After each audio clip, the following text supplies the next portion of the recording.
Good morning everyone, welcome to my channel to a new blog. আজ হলো শনিবার আর ঘড়িতে এখন বাজে সকাল 10টা। আজকে আমার যাওয়ার কথা ছিল একটু আমার কলেজের কিছু দরকারি কাজ আছে, সেইগুলো মেটানোর জন্য। তো তাই জন্য রেডি হচ্ছিলাম। আর হঠাৎ আমার মনে হলো যে কলেজ তো আমার ডায়মন্ড হারবারে, অত দূরে যাব, আর যেহেতু উইকেন্ডেও আছে, কাল রবিবার, তাই সঞ্জয়কে বললাম তাহলে তুমি আজকে অফিসটা ছুটি নিয়ে নাও, আর আজকে তাহলে চলো আমরা বকখালি চলে যাই, কারণ ডায়মন্ড হারবার যাবো, ডায়মন্ড হারবার থেকে আর একটুখানি। তো সেই মতনই কাজ, কোনো রকম কোনো প্ল্যানিং ছিল না, আমরা আগে থেকে কিছুই জানতাম না। হঠাৎ এই মাত্র আমাদের ঠিক হলো যে আমরা তাহলে বকখালি যাব। তো যেমন ভাবা তেমন কাজ, তাড়াতাড়ি করে কোনো রকমে হাতের কাছে যা পেয়েছি সেগুলোকে শুধু ব্যাগে প্যাক করেছি, আর এখন এবার বেরোবো, কারণ অলরেডি অনেকটা দেরি হয়ে গেছে। এখন এই যে লাগেজ প্যাকিং চলছে, লাগেজটা বাঁধা হয়ে গেলেই আমরা বেরিয়ে পড়বো। অনেকটাই দেরি হয়ে গেছে, 11টা বাজতে যায়, প্রায় 11টা বাজতে 10 মিনিট বাকি। আমরা এই সবে বেরোলাম বলে জার্নি স্টার্ট করব। এই দাঁড়িয়ে এখন রাস্তায় একটুখানি ব্রেকফাস্টও করে নিচ্ছি, এরপর যাব। বেহালার জ্যামটা বেরোতেই সব থেকে বেশি সময় লাগে, তো বেহালার জ্যাম বেরিয়ে চলে এসেছি, এই চোকা ক্রস করে যাচ্ছি। আর দাঁড়িয়ে আমরা একবার ব্রেকফাস্টটাও করে নিয়েছি, কারণ ব্রেকফাস্ট তো কিছুই করে বেরোয়নি ঘর থেকে, তো ব্রেকফাস্ট করে নিয়েছি। এখন এবার সোজা আমার কলেজে যাব, তারপর ওখান থেকে সব কাজ মিটিয়ে বকখালির উদ্দেশ্যে রওনা দেব। এই যে এখন কৈলান মন্দির ক্রস করছি, স্বামীনারায়ণ মন্দির কৈলানের। ও আমতলার সেই বিশাল জ্যামে আটকেছিলাম এতক্ষণ, এই জ্যামটা একটু ক্লিয়ার হয়েছে, বেরোনো হালকা করে যাচ্ছে। সারা জীবনের এখানে সব সময় ভিড়, এতটাই জ্যাম যে এখানেই অনেক সময় লেগে গেল।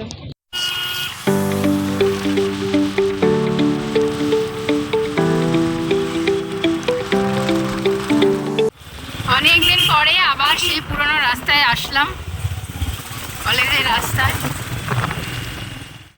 কলেজের কাজ মেটানো হয়ে গেছে, এখন কলেজ থেকে বেরিয়ে পড়েছি। আকাশটা দেখো মেঘলা মেঘলা হয়ে এসেছে, 1:30 বাজে। আমরা এখন ডায়মন্ড হারবার থেকেই বেরোচ্ছি। ডায়মন্ড হারবারের এই জায়গাটাই সব থেকে আমার পছন্দের, ভীষণ সুন্দর লাগে। সুবিশাল নদী, একদম খুব সুন্দর, এই মনোরম হাওয়া দেয়। এই জায়গাটা আমার ভীষণ ভালো লাগে। এখানে যতদিন ছিলাম হোস্টেলে, এই জায়গাটায় মাঝে মাঝেই আসতাম বিকালবেলা একটু।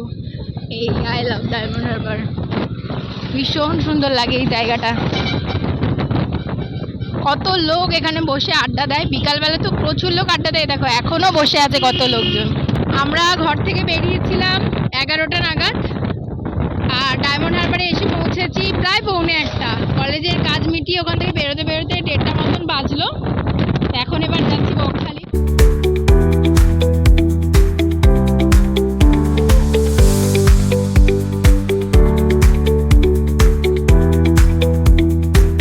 বকখালি যাওয়ার পথের এই ব্রিজটা কিন্তু ভীষণ সুন্দর। এই যে ব্রিজটা, এই পাশে এই যে একটা নদী বয়ে গেছে, আর এখানে কত ট্রলার দাঁড়িয়ে আছে, দেখো প্রচুর ট্রলার দাঁড়িয়ে আছে, সারি সারি ট্রলার, কি ভালো লাগছে দেখতে। এই যে এই ব্রিজটার উপর দাঁড়িয়েছে একটু ফটো তোলার জন্য, এত হাওয়া দিচ্ছে, প্রচুর হাওয়া দিচ্ছে, চুল উড়ে পুরো ভর্তি হয়ে যাচ্ছে। খুব ভালো লাগছে, মনে হচ্ছে এখানটাতেই বেশ কিছুক্ষণ একটুখানি দাঁড়াই, নদীটা আছে না, ওই জন্য হাওয়াটা লাগছে। কিন্তু এখন আর দাঁড়াবো না, এবার বেরিয়ে যাব। আমরা বকখালির একদম কাছেই এসে গিয়েছি, আর এই দেখো সামনে এখানের এই উইন্ডমিলগুলো দেখা যাচ্ছে, এদিকে আছে আর ডান দিকেও আরও আছে। এই বাঁ দিকটায় মাখলেই একদম বকখালি, এই যে এদিকেও আছে উইন্ডমিল। ফাইনালি আমরা বকখালি এসে পৌঁছালাম, এখন 3:30 বাজতে, এখনো 5 মিনিট বাকি 3:25। এখনো হোটেলে ঢুকিনি, কারণ আমরা তো একদমই হঠাৎ করে এসেছি। আমাদের এতটাই তাড়াতাড়ি প্ল্যানিংটা হয়েছে, এতই হঠাৎ করে হয়েছে যে ঘরেতে সমস্ত কিছু মাল মাংস রান্না সবজি সব কিছু ফ্রিজে পড়ে আছে, সব কিছু রেখে আমরা বেরিয়ে এসেছি। সেই জন্য এখন যাবো, গিয়ে আগে হোটেল খুঁজবো। অবশেষে আমরা রুম পেলাম, এখানে প্রথমে এসেছিলাম দেখতে, যেহেতু 3rd ফ্লোরে আছে, তো তাই জন্য প্রথমে ভেবেছিলাম অন্য কোথাও যাই। আর খুব বেশি ঘুরিনি, 2-একটা রেখেছি, ভালো লাগেনি বলে ওই জন্য এখানেই ভাবলাম 3rd ফ্লোরে হোক নিয়ে নেবো। এই হচ্ছে আমাদের হোটেল, আজকের জন্য আমরা এই হোটেলেই থাকবো। হোটেলটা বেশ ভালোই। হোটেলে আমরা অনেকক্ষণই এসে গেছি, তখনই বললাম। এসে স্নান করে ফ্রেশ হয়েছি আর আবার রেডিও হয়ে নিয়েছি। খিদে পেয়েছে ভীষণ জোর, কারণ লাঞ্চ করা হয়নি। অলরেডি 5:30 বাজতে যাচ্ছে, অনেকটাই লেট হয়ে গেছে। এসে একটুখানি ফ্রেশ হতে টাইম লাগলো। এবারে বেরোচ্ছি, গিয়ে এবার দেখবো কি খাওয়া যায় না খাওয়া যায়। আর বকখালি তো আসাম মানেই এখানে সন্ধেবেলা ওই যে মার্কেটটা বসে ভীষণ ভালো লাগে, প্রচুর মাছের ভ্যারাইটি থাকে। সেখানে গিয়ে এখন সমস্ত কিছু স্ন্যাক্স খাবো, মাছ ভাজা খাবো, যেটার উদ্দেশ্যে অ্যাকচুয়াল বকখালি আসা। বকখালি আসলে আমার ওই জিনিসটাই সব থেকে ভালো লাগে। দাঁড়াও ব্যালকনি ভিউটা দেখাই।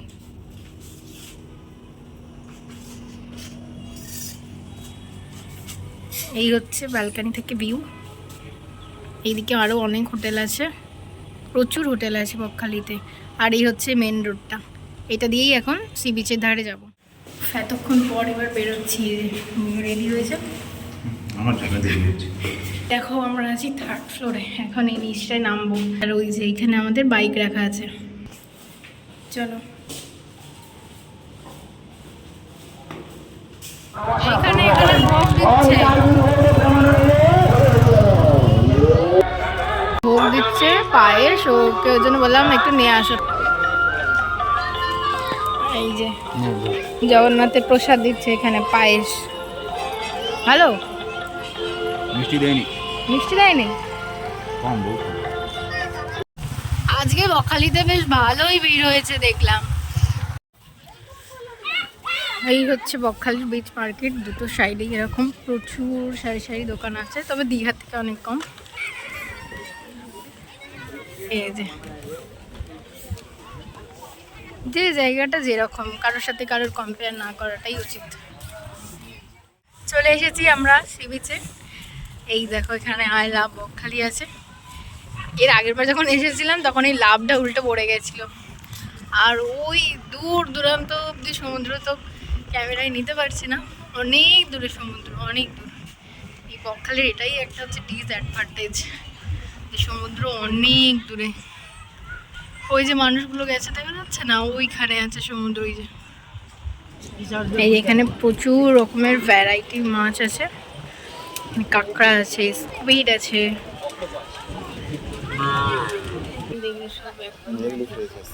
এখান থেকে দিয়ে দেন।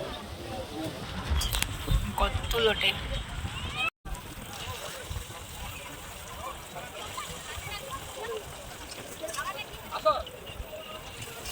এই যে আমাদের এখানে লোটের ফ্রাই হচ্ছে, আর ও ওখানে দাঁড়িয়েছে।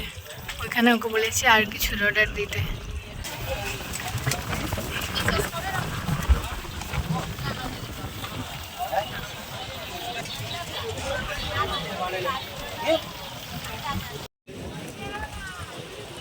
এখানে হয়ে গেছে গরম গরম লোটের পকোড়া। এই যে কাঁকড়া কষা বানাতে দিয়েছিলাম 2 প্লেট দুজনের। এই যে কাঁকড়া কষা গরম গরম একদম রেডি হয়ে গেছে। কাঁকড়া খাওয়ার পর এত ঝাল লেগে গেছে। কেমন ঝাল লেগেছে বলো? কি বলছে? এত ঝাল লেগেছে। এখন আমরা আইসক্রিম খাবো বলে দাঁড়িয়েছি। আইসক্রিম খেয়ে একটু ঝালটা কমিয়ে নিই, তারপরে আবার অন্য কিছু একটু মাছ খাবো, ট্রাই করবো। গরম গরম পমফ্রেট মাছ ভাজা নিয়েছে, একদম ডিপ ফ্রাইড। এইটা এখন খাবো। আমাদের সমস্ত মাছ ভাজা সব কিছু খাওয়া কমপ্লিট। এত খেয়েছি, আর ডিনার করতে পারবো কিনা জানি না। প্রচুর মাছ খেয়েছি আমরা, মানে যা ভিডিওতে দেখিয়েছি তারপরও আরও এক্সট্রা করে আমরা লোটে নিয়েছি, আরও একটা মাছ খেয়েছি। তখন আর কারণ ভিডিও অন করার পজিশনই ছিল না, হাতে খেয়েছি মাখামাখি অবস্থা, সেই অবস্থায়। তো খাওয়া দাওয়া কমপ্লিট, একটুখানি এখানে ঘোরাফেরা করে এবার যাব। সিরার তো কিছু একটা করতে হবে, একটুখানি এখানে অপেক্ষা করি, তারপরে গিয়ে কিছু একটা হালকা ফুলকা খেয়ে নেবো, কারণ নাহলে আবার রাতে খিদে পাবো। ডিনার করতে চলে এসেছি, আর যেহেতু সারাদিন ভাত খাওয়া হয় না, তাই আমরা ভাতই নিয়ে নিয়েছি। এখানে এদের ভাত আছে, আলু ভাজা আছে, ডাল আছে, আর একটা সবজির তরকারি আছে, স্যালাড দিয়েছে, আর এখানে আছে চিকেন কষা। আমরা ডিনার করে চলে এসেছি রুমেতে। এখন অলমোস্ট 9:30 বাজে। এবার ফ্রেশ হবো, হয়ে একদম ঘুমাতে চলে যাব, কারণ কালকে আবার সকালবেলা 10টার মধ্যে চেক আউট। আর ইচ্ছা আছে কালকে একটু ভোরবেলা উঠে একবার যাওয়ার, সি বিচে একটুখানি সমুদ্রটা দেখার, কারণ আমি যখনই এসেছি সমুদ্রটা মানে ওই কাছে অবধি যে জলটা আসে সেটা তো দেখতে পাই না। তো ইচ্ছা আছে যাওয়ার, দেখা যায় কতটা কি হয়। এখন এবার ফ্রেশ হবো আর ঘুমাবো। Good morning. আজকে রাত্রি বেশ ভালোই ঘুম হয়েছে, আর সারাক্ষণ বৃষ্টি হয়েছে, মানে প্রায় একটু রাত্রে হওয়ার পর থেকে, মাঝরাতের পর থেকে প্রায় বৃষ্টি হয়েছে। সকালবেলা তো উঠবো বলেছিলাম যে 6টার সময় উঠে সমুদ্রের পাড়ে যাব, কিন্তু এত বৃষ্টি হচ্ছিল তাই আর উঠেও নি আর যেতেও পারিনি। এবার ফ্রেশ হবো, হয়ে একবারে রেডি হয়ে বেরোবো। আমরা চলে এসেছি, এখন ব্রেকফাস্ট করব, আর ব্রেকফাস্ট করে এখান থেকে সি বিচে একটুখানি যাবো। সময় আর হবে না, কারণ 9টা বাজে অলরেডি এখানে। এবার দেখা যাক, খাওয়ার পরে যদি টাইম থাকে তাহলে একটুখানি যাবো, ঘুরে আসবো। ব্রেকফাস্টে নিয়েছি গরম গরম লুচি, আর সাথে আছে আলুর দম, ঝোল ঝোল আলুর দম। এই যে দুজনের ব্রেকফাস্ট। আবার বাইরে এসে গেছে বৃষ্টি, সারাক্ষণ বৃষ্টি হচ্ছে, এখনও বাইরে বৃষ্টি এসে গেছে। ব্রেকফাস্ট করছিলাম তখন তো প্রচুর বৃষ্টি এসেছিলো, এখনও হচ্ছে। ওই দোকানে বাইকটা রেখে আর আমরা একটুখানি হেঁটে হেঁটে এখন যাচ্ছি সি বিচের দিকে। প্রচুর বৃষ্টি হচ্ছে আজকে, কিভাবে বাড়ি যাব জানি না, পুরো রাস্তায় ভিজে যেতে হবে। সকাল থেকেই বৃষ্টি হচ্ছে, রাত থেকে বলা চলে, রাত থেকে প্রায় বৃষ্টি হচ্ছে। আর আজকে খুব টেনশন হচ্ছে বাড়ি যাওয়া নিয়ে। ভেবেছিলাম একটু ফটো ভিডিও তুলবো সি বিচের ধারে এসে, কিছুই আর হবে না মনে হয়। একবার যাচ্ছি, চক্কর মেরে একটুখানি ঘুরে চলে আসবো। প্রচুর বৃষ্টি হচ্ছে, আমরা আবার আস্তে আস্তে এইখানে একটা জায়গায় দাঁড়িয়ে পড়েছি, ভিজে যাচ্ছিলাম নালে। বিচের ধারে চলে এসেছি, খুব একটা লোক নেই, ওই যে দূরে দূরে লোক দেখা যাচ্ছে, কারণ বৃষ্টি হচ্ছে না, এত বিরাট বৃষ্টি হচ্ছে। কিছুই মানে একটু ফটো তুলবো ভেবেছিলাম, কিছুই হবে না। সমুদ্রের জল তো সেই অনেক দূরে, ওই যে মানুষগুলো গেছে দেখা যাচ্ছে, ছোট্ট ছোট্ট, ওই যে ওইখানে সমুদ্রের জল, প্রায় 2 কিলোমিটার তো হবেই।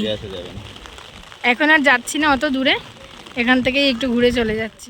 ব্যাগ প্যাক করে রেডি, আর বৃষ্টি হচ্ছে বলে একবারে রেনকোটটা পরে নিয়েছি। এবার বেরোবো, আর এখন কোনো ব্লগ করবো না, প্রচুর বৃষ্টি হচ্ছে। রেনকোট পরে নিয়েছি, এবার বেরোবো। আমরা এসেছি এখন ডায়মন্ড হারবারে, এখান দিয়ে এখন ইলিশ কিনছি।